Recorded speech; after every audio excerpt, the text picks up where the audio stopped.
ვაჟა-ფშაველას ქუჩის 16 ნომერში მიმდინარე მშენებლობაზე უსაფრთხოების ნორმები არ არის დაცული, აცხადებს მოქალაქე ეთერ მანელიშვილი. მისი განმარტებით მიმდინარე მშენებლობა მის სიცოცხლეს სისტემატიურად საფრთხეს უქმნის. დაზარალებული უფლებების დარღვევის გამო უფლებადამცველ არასამთავრობო ორგანიზაციებს საკითხით დაინტერესებას თხოვს. ჩემს გვერდით მიმდინარეობს ბინათ მშენებლობა უკვე მესამე წელია ვიმყოფებით, როგორც მატერიალური ზარალი მოგვაყენეს, ისევე ფსიქოლოგიური, მორალური ზიანიც მოგვაყენეს. ქარის დრო ჩაგვიტეხეს სახურავი წვიმა ისე წვიმს ჩვენო სახლში როგორც გარეთ წვიმს ისე თოვს როგორც გარეთ თოვს.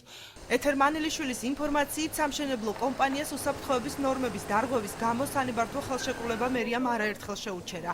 თუმცა 2 დეკემბერს მან პროცესის გაგრძელების ახალი ნებართვა საკრებულოს თავმჯდომარე ირაკლი ჩავლეიშვილისგან კიდევ ერთხელ მიიღო. მანელიშვილი სახელმწიფო აუდიტის ჩატარებას და ზიანის შესწავლას, შემდეგ კი ზარალის ანაზღაურებას მოითხოვს.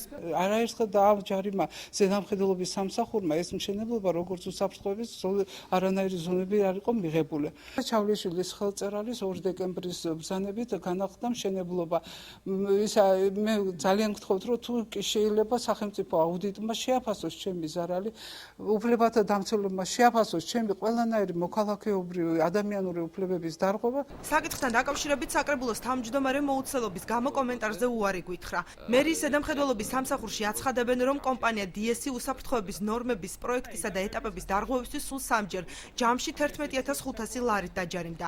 ირაკლი მოქიას განმარტებით ზარალის ანაზღაურებაზე მერია დაზარალებულსა და კომპანიას შორის მოლაპარაკებებს აწარმოებს. კომპანია არის ერთხელ დაჯერიმებული უსაფრთხოებასთან დაკავშირებით, ერთხელ არის პროექტის დარღვევას დაჯერიმებული 1000 ლარი და დანარჩენი არის ეტაპის დადასტურებაზე 10000 ლარი. ჯამში აქ კომპანიას გადახდილი 11500 ლარი ბიუჯეტის სასარგებლოდ და დღეის მდგომარეობით ახალი მშენებლობის ნებართვა აქვს აღებული, რომელიც 2 დეკემბრისაა გაცემული და უკვე სრული უფლება გააგრძელოს სამშენებლო საქმიანობები. დღეის მდგომარეობით სამშენებლო კომპანია იღებს პასუხისმგებლობას ვალდებულებას იმასთან დაკავშირებით, რომ რემონტი გაუკეთოს რაჩვეულებრივად, აუნაზღაუროს ზარალი.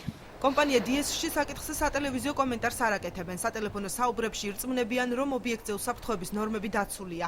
რაც შეეხება მიყენებულ ზარალს, სამშენებლო კომპანია უახლოეს ხანებში აანაზღაურებს. ყველაფერი დაცული არის და შესაბამისი ნებართვები არის გაცემული ქალაქის მერიიდან და ქალბატონი ասავს მე არ ვიცი რა. მაგრამ მშენებლობასთან დაკავშირებით და ქალბატონთან დაკავშირებით ყველაფერი მოგვარებული არის და რაც საჭიროა ყველაფერი კეთდება. ვაჟა-ფშაველას 16 ნომერში მრავალბინიან კორპუსის მშენებლობა უკვე მესამე წელია მიმდინარეობს. დაზარალებული ეთერ მანელიშვილი მოთხოვნების დაუკმაყოფილებლობის შემთხვევაში პროტესტის გაგრძელებას უკვე სასამართლოს გზით აპირებს.